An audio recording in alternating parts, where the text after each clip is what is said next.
तका है खेसारी भैया ई बीड़ी बका ना रे, पहले आगे देख रे बचवा। ये अगरबत्ती देखा के कौन अजूबा करती है रे, पता कर।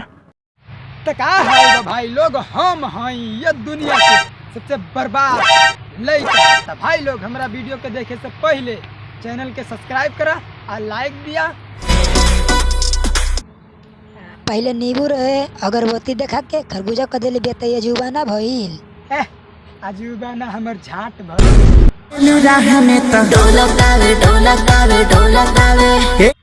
अरे खेसारी भैया जब चलिए रहिया में ता डोली ना। हाँ कौन चीज रे? चला भौजी के कमरिया। अच्छा, हम तो कुछ और समझनी। छौरे सोचबा इससे हवा तू रे बचवा। अब नीलकमल भैया वाला सॉन्ग लगा रे, हम तो देखी। अरे नीलकमल भैया प्रणाम प्रणाम। ये लो गाना करो। हम तो सोचते रहे जल्दी हटो वहाँ से, फटाफट हटो, बुढ़िया बिस्तरा बांध के गोली चल रही है, हटो हटो। सही है। लाखों का माला लेके, लाखों का माला लेके घूमे काला थार रे भौजी लाखों कमाते हैं तभी तो थार में घूमते हैं, वरना तुम्हारे कहने से बकरी थोड़ी ना चलाएंगे ये। हाँ सही है। ये पगोली मारे। हाँ, ए भौजी तुमरा के पक्का पता बना कि यही बंदूकिया से नथुनिया पे गोली मारते हैं।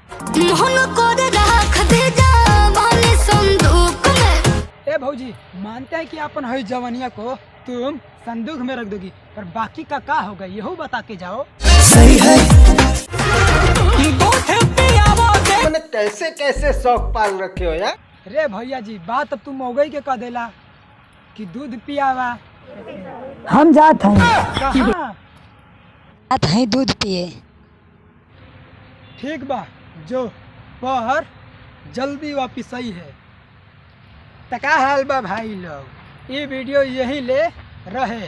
तो उम्मीद करते हैं वीडियो रहुआ सभी के अच्छा लागल होई, तो चैनलवा के सब्सक्राइब करा और वीडियोवा के शेयर करा और कमेंटवा दबाई के पेल दा।